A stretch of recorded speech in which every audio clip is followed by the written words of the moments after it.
часть вынесенного приговора. Приговор именем Российской Федерации. Город Сыктывкар. 4 июня 2024 года.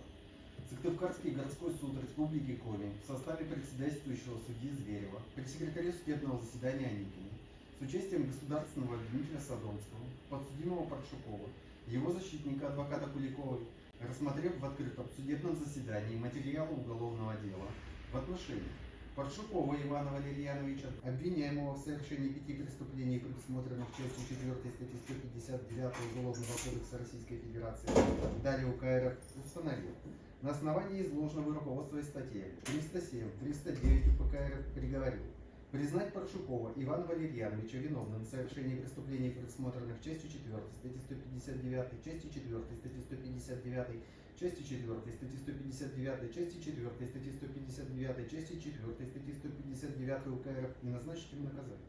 По части 4 статьи 159 УК РФ по преступлению в отношении Рымаковой в виде лишения свободы сроком на 1 год. По части 4 статьи 159 УК РФ по преступлению в отношении Безносиковой в виде лишения свободы сроком на 1 год 6 месяцев. По части 4 статьи 159 УК РФ по преступлению в отношении Киселевой в виде лишения свободы сроком на 1 год 6 месяцев. По части 4 статьи 159 УК РФ по преступлению в отношении Размысловой в виде лишения свободы сроком на 1 год 6 месяцев. По части 4 статьи 159 УК РФ по преступлению в отношении Тарабукина в виде лишения свободы сроком на 1 год 6 месяцев.